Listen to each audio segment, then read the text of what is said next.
Hey, my name is Aïcha. I'm Amanda, and welcome to A&A Africans Abroad. So, who are we? What do we do? Do you want to start? Yes. So, my name is Amanda. I'm a physio in Montreal, but I'm originally from Burundi. I was born and raised there. 257 represent, period. And I came here when I was 15. And I was born and raised here, but I'm originally from Bali. And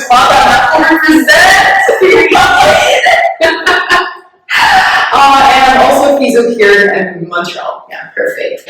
So we started this podcast because we wanted to educate people on certain health issues that are super prevalent in the world.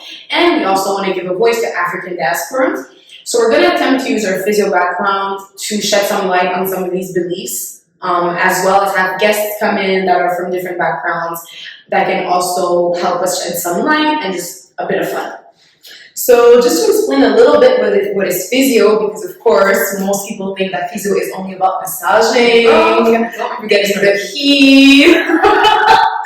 Don't get me started. Literally, don't get me started. So physio is basically assess and treat neuromuscular skeletal conditions through education, exercises, heat, electrotherapy, and anything else that you can think of. Maybe not actually. But just to say that we have a lot of different modalities. And there's even different branches in physio. So for example, I do treat mostly pelvic health conditions, which is anything around your pelvis, a little bit about the abdomen too. So pelvic pain, pain with intercourse, like sexual intercourse, erectile dysfunctions, so things like that. So as long, like for example, for me, I also treat oncology patients, so patients that are going through their cancer treatments or maybe after their cancer treatments, and I look into side effects of the treatments and basically side effects of the cancer itself, because that is deadly, and I also do just regular physio. I treat the jaw sometimes if people have issues with opening their mouths or issues eating. There's a lot of different conditions that we can treat in physio, so we're gonna use that in this podcast. So I have a question for you, Aïcha. Okay, I'm ready. Why did you choose to go into physio, and why did you choose this as your major? Okay, that's funny because we were talking about that at work this week. Oh, okay. And so my parents, they're vets. So when I was young, I already knew where it's going. Already know where it's going. So I didn't like animals. I don't know why I said I really didn't like animals, but I wanted to be a vet too because my parents were. And then growing up, already African parents are going to tell you become a doctor. That's literally a lawyer. Yeah, lawyer, but engineer. Yeah, but I liked health, so they were saying like doctor. Yeah, of course. That makes sense.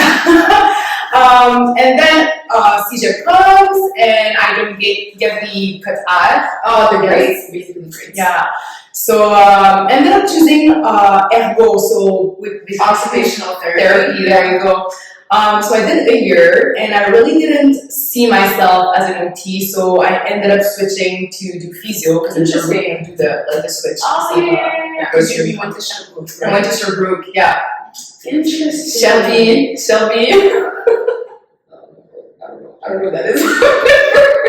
I don't know. So listen, people who are from Sherbrooke would understand. Yeah, yeah, it's a thing. Like Shelby. So me and us, because I went to UDM. True. So our thing was en physio on se touche. Oh my god. So initiation, right? Literally first week there, we're in the metro. A bunch of like 35, 50 first years yelling physio on se touche. No. I swear, like the initiation, anything related to pelvic, like floor, anything related to physio, yeah, it's just. And even like in the metro, people are just looking at us like, what are they doing? But anyways, so actually, why did you choose physio? So my story's a bit funny. I always knew I wanted to do something sports related because I like sports. She knows I'm obsessed with a certain sport that I'm not going to mention here.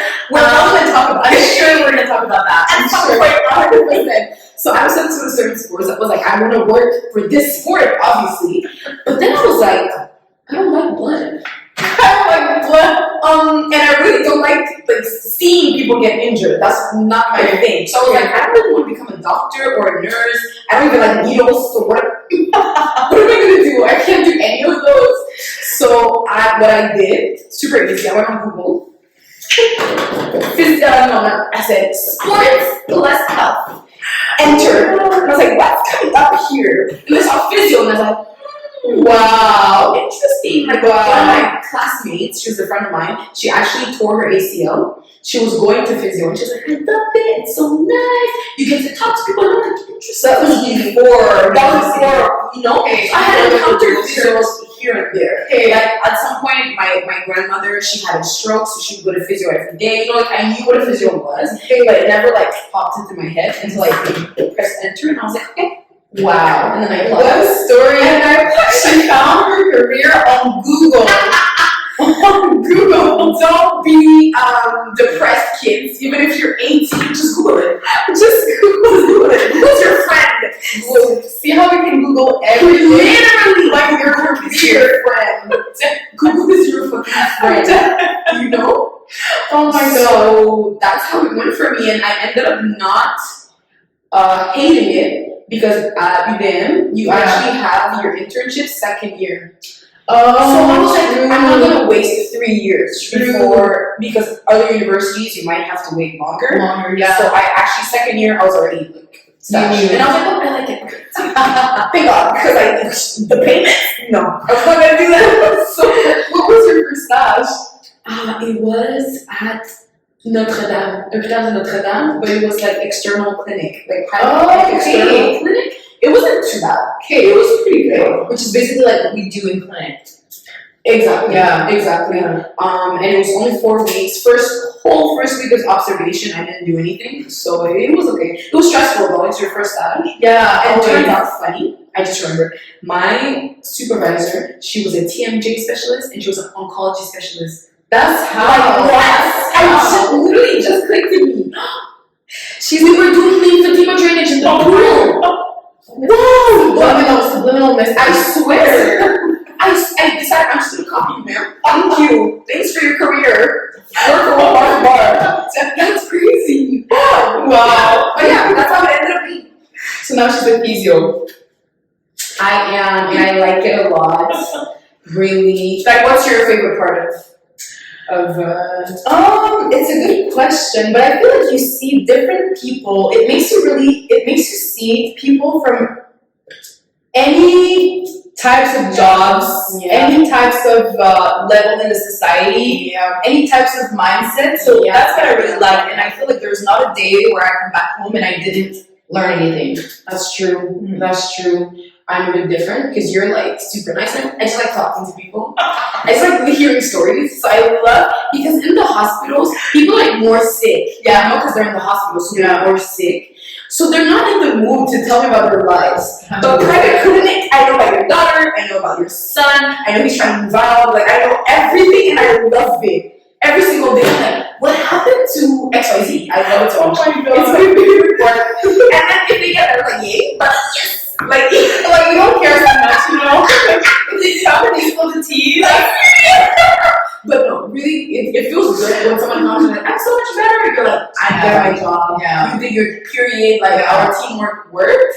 But it's even better if you have a great relationship with the person. 100%. So 100%. And a lot of people ask me this. I don't know why I'm saying this right now, but a lot of people ask me this, and they're like, "Is there any racist people?" And I'm like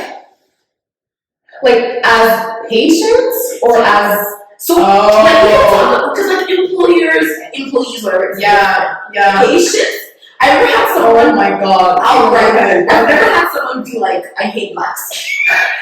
Okay, no, that would be too much, but honestly, like, if you vibes, not only vibes, like, questions, and you're like, okay, no, definitely, like, you're racist. I'm telling you, I had this patient, so first of all, he comes in the session, and I'm already like feeling off vibes. Like he's having a hard time pronouncing my name, and you know, like Aïcha is so hard, right? And if it's not, I'm not gonna say what I was gonna say. Honestly, but we all know. Literally, it's like I and then Sha. This is the easiest thing ever. And then he's like, so Yasha, or I don't know. Just like I'm not even kidding. Like this is too much. So do you repeat like Aïcha? So I'm like, no, Aïcha, yeah. Okay. And then he's like, Yasha, and then I'm just like, because you know, like my second name is Myriam. Yeah. So I'm like, okay, you know what? Just call me Myriam. Yeah. But I feel like, honestly, if he wanted it, he could have said just Aïcha. Yeah. I'm not gonna accommodate you, sir. Sorry. So then he sits and he's like, he was speaking French, and he's like, franchement, là, je suis vraiment impressionnée que tu sois physiothérapeute. And then I'm like, I don't understand. I'm like, maybe he says that because a lot of people think, oh, you're young, so how come you're okay? Yeah, okay, fair. They didn't think anything of it. So I'm like, well, yes, I guess I'm a physio. And he's like, so c'est quoi, là, dans le fond, un physiothérapeute? C'est une technique? And then I'm like, oh, no, actually, like, we do our masters. And then he's like, that's what I thought. And then he's like, so which country is it from? And I'm like, well, I sure work. What do you mean? Oh my gosh. So like literally, I'm like, well, so rude. And he's like, oh, je suis soulagée. I'm like, in my mind, I'm like, meaning what? Like clearly, like, that's because I'm. And then he's like, parce que tu sais là, des fois quand ça vient d'ailleurs, quand I'm telling you, and like first of all, the audacity that this patient has to tell me all of this. I have to choose you, sir. Very intimately, literally. But those people, I'm like, I wish I'm gonna treat you so well. You're gonna come out of the room and you're gonna like literally your life is gonna be changed and you're gonna be like, oh my god, actually black people are able to do something. Most people are gonna be like, she's other blacks, not black people, blacks, I'm not sure. But she's good. That's what I was gonna say. For sure. But see, I've never had someone like that, thankfully. Because I don't know what I would do. Because you have to stay professional. That's the thing. But you know, there's like, because the deontology, it's like you're allowed to say no if you feel uncomfortable, whatever. Yeah. Would you say no to that? I feel okay. I don't know if it's okay what I'm gonna say, but I feel like I don't know if I would come to someone and explain the situation. They would understand if it's actually racism or not. Because technically that person didn't say anything against us. Yeah, see, that makes sense. Exactly. But it's just like you understand. It was straightforward. But like I feel like I'm not. Some people might not. Yeah, that's the thing. Because they would have been like, oh, mais peut-être qu'ils pensaient que t'avais étudié ailleurs. So I'm really I'm gonna get started. Yeah. I get it. So I don't know. You? I've never had. I don't know. Maybe I'm just like I always try to see like an optimist. Yeah. Les fleurs, machin, arc-en-ciel, that's me. Rainbows, flowers, sunshine, whatever. So like, it doesn't look like it is. And so, and this is anything. I mean, like the way I'm talking right now, it feels like I'm very visual. With my patient, I was like, hey, how are you? Yay! But like, I just feel like kill them with kindness, you know? I had a patient, it wasn't even racism, my patient. It was just because I was a bit late. Because like, you know, when one patient is late, then like you're gonna be late for everyone else. Yeah. So I was a bit late. And I think his appointment was like 5, and I got there at like 5:10. Okay, but it wasn't an hour appointment. It was like 30 minutes. Because if it's 30 minutes, I get it. But like, it's an hour. Yeah. It's your first session. So I was like, that's okay, you know? Yeah. And I was like, it's okay. So I get there and I'm like, oh, comment ça va et tout. And he's like, I mean, it would be better if it was 5 and you're here. And I'm like, you would never say this to a doctor. Oh you my god. Never in your life say this to a doctor. They wait like 3 hours for the doctor. You could wait 20 hours at the hospital. You'll never say this. But now it's a physio. And you're giving me attitude. Like, sir. And by the end of it, he was like, I want to write about you on my Facebook group. Like, thank you. So at least he changed his mind. Yeah. But literally at the beginning, I told him like, oh well, I'm in time. Yeah. And he was like, yeah, whatever. And I was like, oh, good for me. I'll smile. I was not gonna let you get me down. Wow. It is at 6, bro. But after this, I don't have time for you to bring me down. At the end of the day, we're not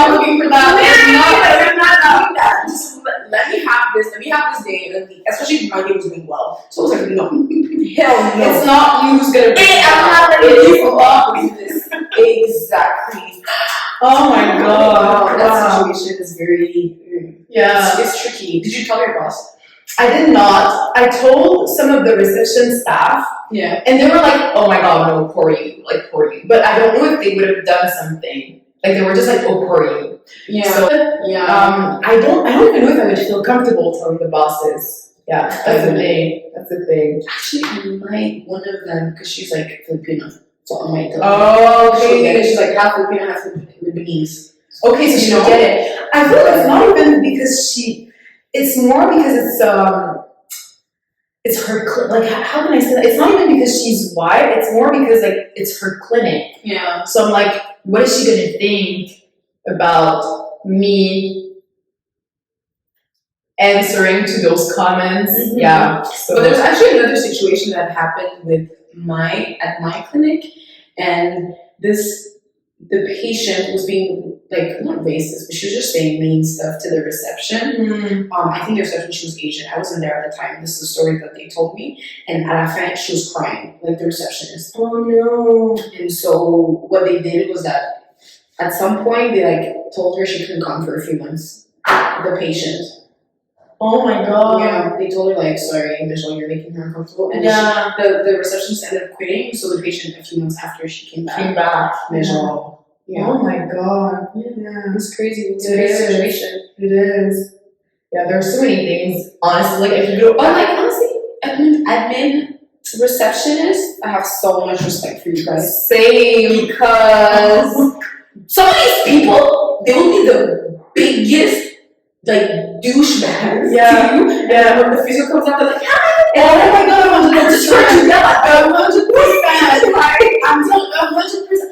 I'm right beside the front desk. Right? So I hear everything. Oh my god, I'm telling you, the amount of things they have to go through. I was hearing that patient. She was screaming to this receptionist, and she didn't do anything. Like, she just wanted her to fill in her form because we asked, like, medical questions. Yes. And the lady thought the form was too long.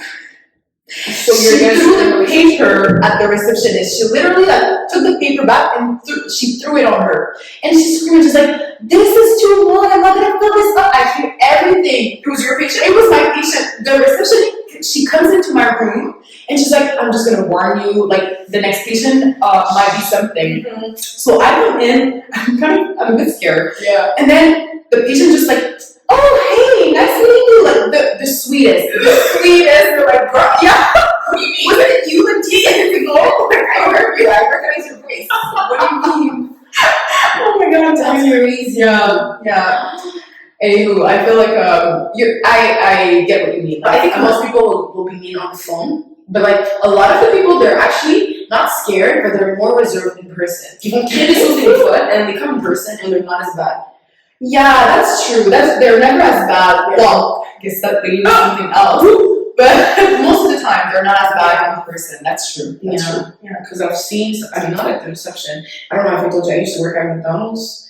Yeah. So anything customer service, I love you guys so much. Because I've seen it. It's terrible. I've seen it. It's terrible. Oh my god. Alright, yeah, so that was a good segment.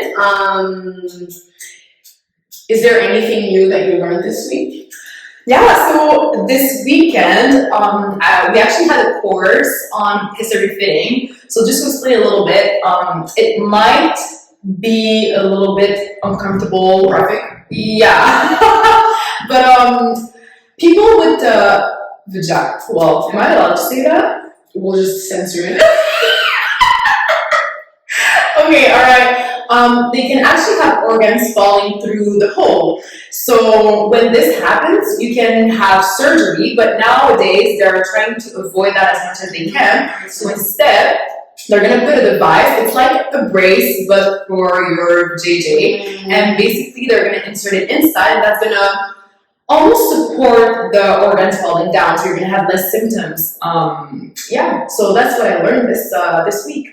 You learn how to insert it? How to insert it, but mainly it's more how to decide which physiotherapy you're going to use, because there's like plenty. You can have the support physiotherapy, but you could also have the physiotherapy that are just there to like fill in some space, depending on if the patient had like the uterus removed, so things like that. So this is in your scope of practice as a pelvic floor physio? It is actually in our scope of practice. What? Yeah, It's so what does this look like? A stinky bitch? What is it? No, it depends on the size of, again, your vagina, but it can be something small. It can also be something a little bigger, but there's different forms. So you could have like the ring, which is literally like a ring. You could have the ring with support, which is literally like a ring with like support inside. You could have like bell horn, which is like I guess a ring, and there's a horn at the end, so that holds something differently. You can have like cubes. There's really there's a bunch. So is there anesthesia involved? No, but it's not so painful. Like technically, when you insert the pessary, you shouldn't feel it. Like it's like your IUD or like ton tampon. You shouldn't feel it inside. So that's why we do the fitting, and then we ask the person to like go and walk or run or whatever like things they're doing in their daily activities. And so you practice this on each other? We basically practice this on each other. I have a TMI story, but I don't know if I should say that again. Since you go ahead and say it. So, fun story. We use things that it's called a speculum, and you insert it inside to see like what does it look like inside of your vagina again. I feel like I'm saying that so many times. To say something, you're better than me. Go ahead. Continue. That's so once it's like people do their pap smear for that pap down, yeah. So once you insert it, you can see the inside, and there's actually a little hole, and you can take a picture of the inside.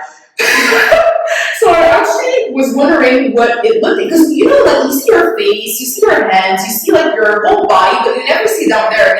It's part of your body. So I was wondering like what it looked like. So I asked one of my colleagues to take a picture, and she sent it to me by text. So now can you imagine a few minutes later when she's showing something on her phone, and she opens up her phone and a picture. No! I'm telling you, like nobody saw her. Nobody saw. But it's just like the look we gave each other, because we knew like what was on my eyes were gonna happen. I swear, I was like, girl, we have to send that now. We can actually delete it. I didn't think of that. I'm telling you, the stress I felt. It was insane. So let me tell you guys something. This is my number one X on pelvic floor physio, because when they were explaining to us, because basically pelvic floor physio, if I understood correctly, you have like a micro program that you do after you graduate. Is it like a year or two or something? You can do the micro program, or you can do just like different courses, and you accumulate them basically. Oh, okay. But so basically these courses, when you're in them, you actually practice on, let's say because whenever in physio, whenever you practice a technique or a test or something, you're always with a partner. So I'm practicing my shoulder test on my partner, like on Aïcha, for example. If we're doing pelvic floor physio, girl, she's practicing on me, the pelvic floor. I mean, try to think, what is she doing? Honestly, some of my friends I'm really close to, because we've seen they told me this other things. Bye, oh, my eye, I swear. Oh my god, yeah, but you get used to it. Like it just becomes. I feel like the first time you do it, it's a bit weird, but then you just get used to it. It's the same as any like body parts. That is crazy to me.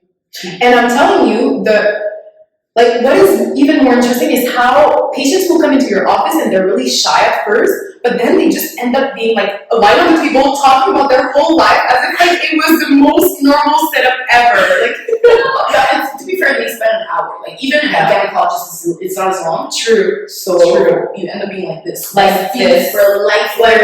So, anyways, what did you learn this week? So I had a patient, and he was a boxer. And basically, he told me that when he was young, he used to punch the wall for conditioning. I don't know boxer is. I don't know. Punch the wall. Y'all insane. I'm telling C'est du caoutchouc. This is like sponge. I don't understand. But basically, because he punched the wall for conditioning, what he ended up doing was for his fingers. So this movement is extension. So for his extension, the little tendon that everybody sees on the knuckles dislocated. Oh my god. So whenever he closes, it'll dislocate out.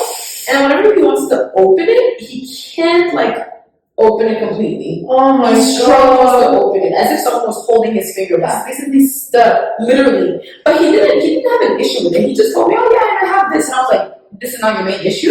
You have more issues than this? Like, this is crazy to me. I'm concerned too. Like, Mind you, he's 22. Like, he's young. And now he has to open his But head? yeah, he'll do, I mean, just this finger. Okay. And so I was like, I don't know, I think it's surgery with that, you know, but it comes back, so it's not complete dislocation, it's like subluxation. So I asked my OT, occupational therapist, and she said, oh, we just do a brace. And I'm like, so I'm just panicking for nothing? She's like, yeah, you just do a brace to hold it in place. So whenever he does this, the brace is holding the tendon in, so it won't subluxate. Wow. And I'm like, where can he buy this? And she's like, oh, I can make one. I'm like, she can make one? Sur mesure. Wow. And she's like, yeah, I'll just make one quickly. Shout out to OTs.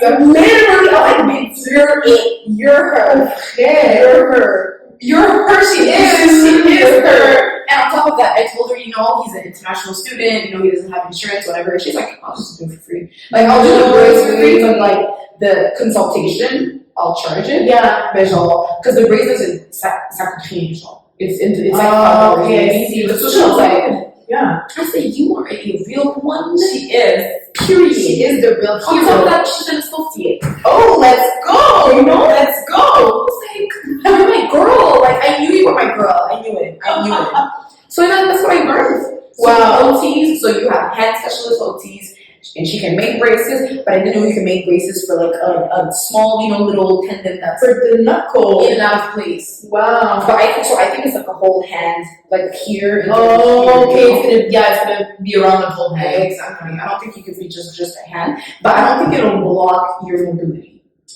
Oh, okay. And I guess not. I guess not, but I'm thinking like if it does, then maybe it stops you from going, because he dislocates when he's here. So maybe it'll let you do this, but then here it blocks you, you know? Okay. So you heal, maybe 6 weeks you heal, and Yeah. I don't know. I didn't ask him the specifics. Mm-hmm. If ever he comes back, I'll look into it, but Wow. Wow. yeah. So we both learned things about braces. Literally, actually, I just remembered something else. What? And I don't think I told you this. Oh my gosh. So I had this patient, and she comes in with her medical questionnaire. It says trouble walking. So I'm like, okay, like maybe she fell, she's limping, something. Okay. Yeah. She comes in and she's young, 18. She's with her mom. So I'm like, Okay. cool. I go to the reception. I'm like, hey, how's it going? My name is Amanda, I'm physio, etc. You can come with me in the back. We're gonna go in like a private room. Okay. I walk there. Her mom is next to me. I'm talking to her mom, like, so what seems to be the problem and everything? And she's like, you'll see. And I'm like, okay. So we walk to the door because basically you go in here, you turn. Mm-hmm. So as we're turning, I turn back and I'm like, oh, she's not behind us. Like, oh, maybe, I don't know, she didn't hear me or something. Yeah. I go back to look down the hallway. She's just standing. Like she's standing where you left her? Yeah. So she stood up from her seat. She just stood there. So I'm like, and I'm looking at her mom. She's like, yeah, it happened. And I'm like, what happens? Like, what do you mean? Yeah. And she's like looking around. Sweet. She's like, she's habillée. She's like putting her clothes back. She's looking around. And I'm like, and I go back and I'm like, oh, you can follow me. She's like, yeah, I know I heard you. I'm like, oh, you heard me. Like, okay, you heard me, cool. So we go back, and your mom is like, that's the problem. And I'm like, What's the problem? So She doesn't. So we wait 5 minutes, and then she comes walking. She's walking normally. What? So I'm like, So wait. Literally, like she stood up. You asked her. exactly. She waited, and then she just walked. When she wanted to, she walked. So Why? I'm like, I'm looking through her medical files and everything, and I'm like, I see the diagnosis from the doctor. It said conversion disorder. Oh my gosh. Okay. Okay. And I'm like, but why did they send you to physio for conversion disorder? Because you can walk properly. Yeah. You're just starting to walk. Exactly. You know? So that's your issue. Whenever you ask her to go somewhere that she doesn't know, she'll have a mental blockage. At home, I asked her mom, like, what do you do at home? She's like, at home, she's fine. So it's as soon as she's out, she steps outside. Wow. She does that. So I was like, I don't know what to do. Like, obviously, you have to bring in more. It's a psychology, whatever you have to bring in. She's 18. So she was, and this is a critique on the Quebec medical system. Thank you very much. Because she was in transition. She's 18, so she was at St. Justine, but now they're changing her to somewhere else. So all the doctors were like, oh, well, we're discharging her because she's 18. Gosh. But it's like, no, you're not discharging her. Look at her issues. Yeah. She needs help. Like, She does. She does. And so I sent her to the OT at my clinic, and then they did a bunch of, I can't remember the name of the technique she did, but she did a technique, and then, so at first, she just blocked there. She stood there for like 15 minutes. I remember the first day I saw her, for her to leave, because I tried so much. I tried the stationary bike, I tried the treadmill, everything. I was like, let me see if there's anything. I tried music, no music. You know, I tried stimulation, holding her hand. I tried everything I could think of, I was doing. I tried a timer, literally everything I tried. It didn't work. Oh my God. So I was like, I mean, we could try OT. Maybe she has different, you know, like, because ours does mental health. So, like, maybe she could do something different. Yeah. Right? So I'm like, do something different, because I'm really, like, physical, like, muscles, etc., strength. But she has the strength. And she can walk properly. Yeah. She has no balance issues, no pain, nothing. Because you saw her walk. Exactly. Not even tested. It was fine. So I'm like, okay, well, I mean, she's fine. Let's send her to the OT. So as we're leaving, I'm telling her, listen, I'm not going to charge you because I didn't do anything. I asked her questions for 20 minutes and that's it. I'm not doing that. And so she said, okay, so we're waiting. We waited at the reception, like, for her daughter, because her daughter was next to the treadmill or phone that I can make, like, literally over there. We're waiting, and it was, so let's say I finished at 7. It was like, her appointment was from 5 to 6. Okay. So at 6, I'm done, because I still tried to test stuff, so it took like an hour, but whatever. And then, so at 6, we say, let's go. We go to the reception, and my mom was like, oh, it'll take some time. I'm like, yeah. I mean, I saw it at the beginning, it was like 10 minutes. Yeah. We wait, and then go over, and like, do you want to take my hand? She's like, no, I'm fine. And there's nobody in the clinic, so I was thinking maybe there's nobody. It's just me, reception, and then her mom, and then her. 4 people. So I'm thinking, there's not that many people. It should be better. We waited like 35 minutes. 35. And the receptionist was like, is she okay? Like, and I'm like, I guess that's like, she kind of is. She is okay. Yeah. She just has a block and she wants to go somewhere. You know, she wants to walk. And how did it start? Like, in the street, she was walking by the street. You were sick. Oh my God. Can she say that? No. We're not meant for the street. We're not meant for the street. Don't be wrong. But basically, she was walking. I don't know if she was coming back from school or going to school. She just walked. And she just waits. And then so her mom was like, she takes walks outside, and then she'll take a walk. And she stops, she'll just wait until she's able to go back. Wow. So she did the treatment with the OT, and then she was able to do, like, in the hallway, like 4 of them, nonstop. It was like, you're a miracle worker, because this is... Really? She's like, I can't remember the technique she used. It was like a cardiac thing. Wow, like a book for writing down, like, anxiety, you know, and all that. And I was like, you're a genius. And it was so much better. Even her mom was like, oh my God. Wow. Because she gave her homework and everything. And one of the complaints of the mom was that, like, in the public system, like, the OTs and everything, they don't have time. Right? So they'll see you quickly for assessment, but they don't have time for exercises, you know, like, more support. Yeah. And so she was like, oh my gosh, you're giving her homework? Like, I love you. You know? Wow. And I was like, it's true, like, public system, it depends, like, whether you have too much time or you have, like, no time at all. Yeah. It's insane. It's insane. But that was what I learned this week. OT. Wow. Go see your OT. Go see your local OT. Or hand issues or others. Conversion issues. Wow. Crazy. It was crazy. Oh my God. Because they did scans and everything, and she was fine. Because they thought it was something neurological, whatever. It was fine. She was fine. Yeah.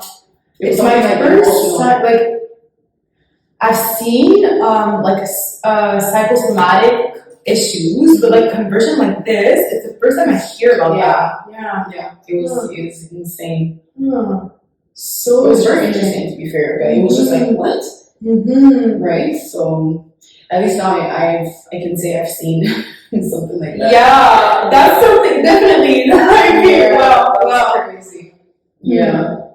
So now it's time for our AA segment, Accept and Abolish. And this is the segment where we talk about, like I was saying before, certain beliefs that you may have heard, you definitely heard, and how to basically counteract them or just explain to you like, why maybe they're not the best ones. So what do you have for me this week? Okay, so people don't suck in your stomach. And yeah, don't suck in your stomach. What do you mean? I've been doing this. Literally, just I'm like, no, so stop sucking. Just let it be. Let it breathe. Let it stop. Don't suck in your stomach. Actually, it's no good for your pelvic floor. I mean, yeah, I think I'm just talking about the pelvic floor. You're a pelvic floor physio. It's normal. What? Yeah, so don't suck in your pelvic floor. Your stomach, because it can actually put more pressure on your pelvic floor. Yes. And if you do it all the time, you might weaken a little bit more your pelvic floor and end up with issues. And you don't want to get issues because you don't want to get a pessary, remember?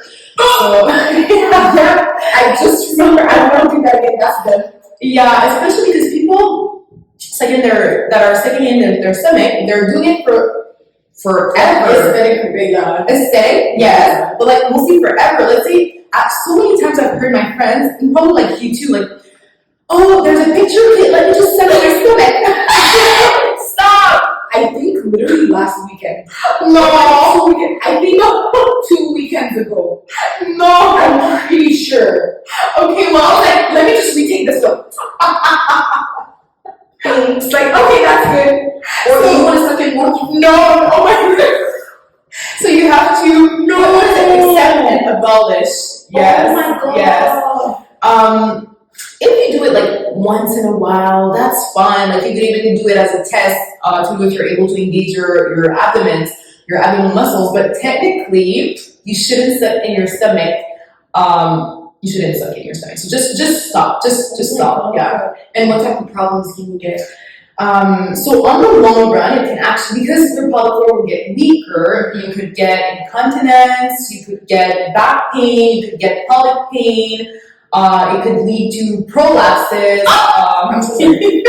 So it can actually, it's not going to be, let's say you suck in your stomach and then tomorrow you have an issue, but it's really on the long run. If you keep doing that, it brings a lot of issues. So just abolish. So accept and abolish sucking in your stomach? Accept and abolish. Stop sucking your stomach. Yeah, send this to your aunts. Send this to them right now.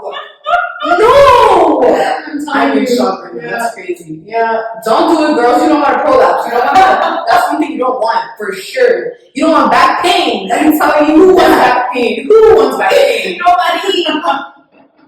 Yeah. Wow, that's crazy. It's good to know, guys. You see, we learn something every single week here. Every single week, period. That's why you have to listen every single week. And I'll wait for you next week. I will. Speaking of learning, today is our monthly awareness episode, right? True. So we want to talk, or Aïcha, obviously. Aïcha wants to talk to you guys about endometriosis. Yeah. So explain to us.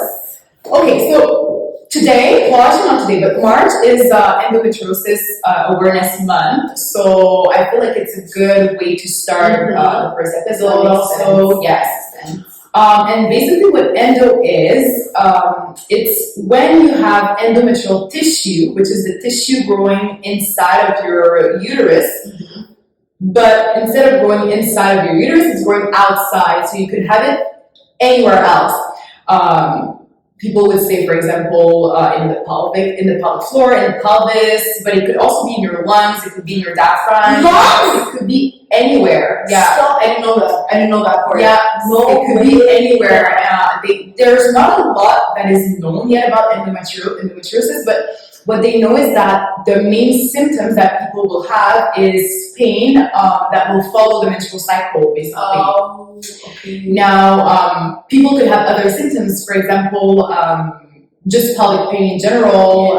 IBS is a really common So that's condition. IBS, it's when you have issues with your bowels, so you're not able to balance, and you can end up having either a lot of constipation or a lot of diarrhea, or it could be both. so irritable bowel syndrome. Exactly. Oh, sorry. Yeah. Girl.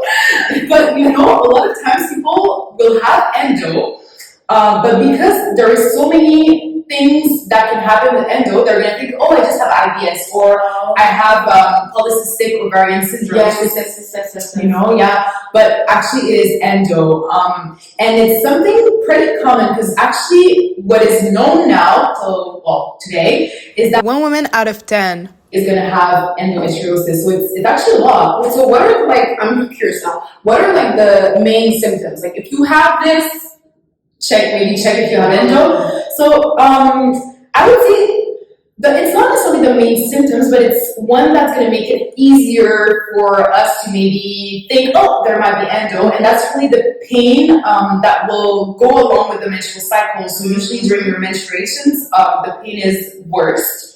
But the thing is, pelvic, pelvic pain, but it could be anywhere again where the endometrial tissue is growing. Exactly. Okay. So, but technically, there's plenty of different type of pains that you can have, right? Mm-hmm. So that's why it's really hard to diagnose. And till this day, the way they do it is whether through common biopsy or yeah, exactly, or because I was wondering, is there a scan? Is there I don't know, they blood test? Not blood test, but with the camera, I actually forgot the name, but so they could look through your tissue to see if there's any So is it different from is it different from regular tissue? It's kind of the same. It's just that because it's not in the uterus, we cannot say it's the endometrial. It's the endometrium, of the uterus, basically. Oh wow. Yeah. So if ever you do have symptoms like this, you might want to check. And the thing is, actually, physio is one of the main conservative things that you can do to help alleviate the symptoms. Oh, interesting. So yeah, we can treat a lot of all the symptoms that I talked about, but anything related to endo, we could actually assess and see what we can do for you. Mm-hmm. And I have a lot of patients going. They didn't know, basically. They didn't know, yeah, but now that they do physio, their endo is actually controlled. Exactly. Oh. So is there anything prevention-wise that you can do, Not really, because some women even have endometriosis, but they don't know. And that's the thing. It's not because you have a lot of endo that you're going to have a lot of symptoms, and it's not because you have little endo that you're not going to have a lot of symptoms. So it's not really related to the amount of endo that you have. Is not related to the amount of symptoms that you're going to have. That's why there's not a lot of prevention that you can do. Because I could have endometriosis right now and not even know that I have it. That makes sense. Yeah. Wow, thanks for the. Of course. I'm gonna check all of those. Me sure.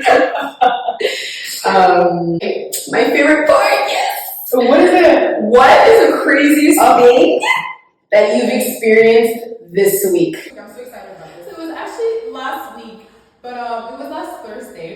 So again, it counts. It's technically it's been a week, period. So again, it's a bit TMI because what is not TMI? Literally, what is not TMI? It becomes not TMI actually. It's to that point. So yeah, maybe to me. But again, I'm sorry in advance. So in pelvic health physio, we do check for the stool consistency. Okay, that's something that we always ask our patient. So last week, again, I was talking with a colleague. You're laughing. Keep going. I was talking with a colleague, and we're just talking about the craziest things we've seen as a pelvic health physio. And she was explaining stories, and I was like, oh my gosh, wow, I've never had any stories like this. Mm-hmm. An hour later, I can tell you, I'm not saying the same right now because I was treating a patient, and then we finished. I go out of the room because that's always a procedure. I let them change. And then when they're done, they're supposed to knock on the door.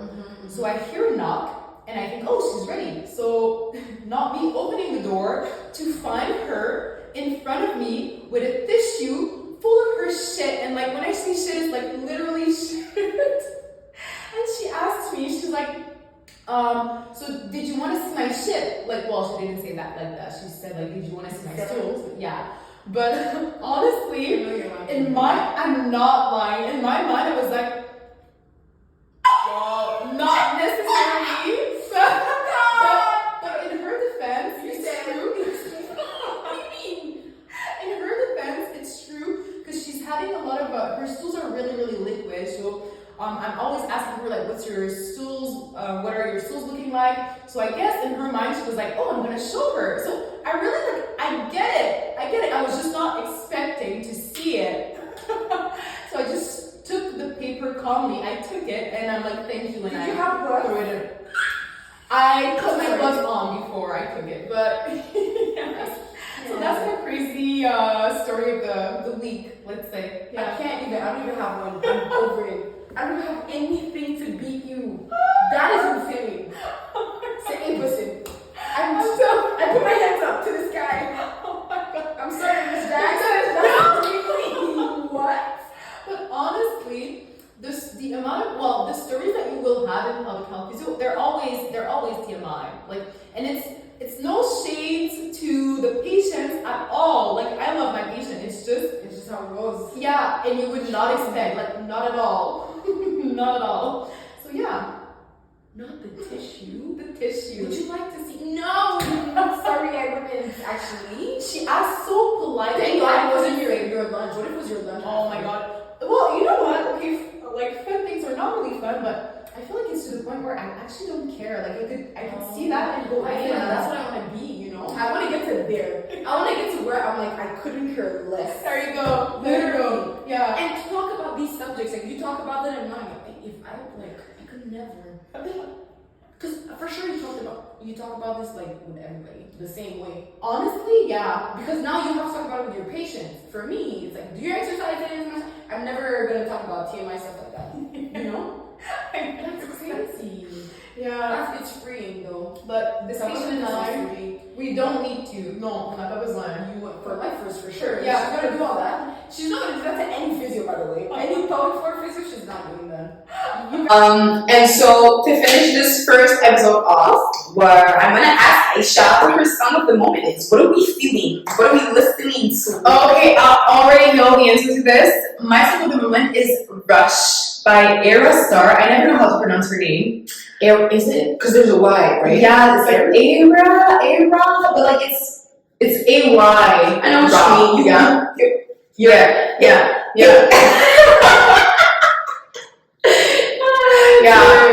It's a mood, it's a vibe. Period. You don't get the time for the hate or the bad And energy. that's really on Period. Let's good. Oh, English. What's yours? Mine is Taiki. I'm having a Taiki moment because you did this new album. Okay, honestly, the last time I asked for this question, it was Taiki also. So I'm always having a Taiki moment. Whatever, girl. From his new album, the song is called Encore. Get into it right now. It's good. Get into it right now. It's actually good. Yeah, period. Yeah. That's excellent. Do you want to do a little like? No, it's okay. Thank you. I don't know my vocals. You know,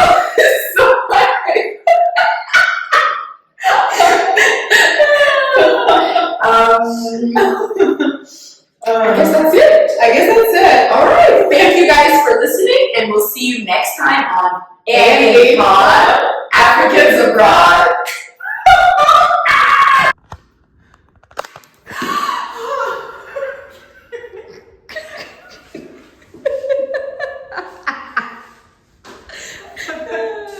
So this week I had a patient. He was Looper. Anyways, est-ce que ça se voyait dans le truc? Je pense que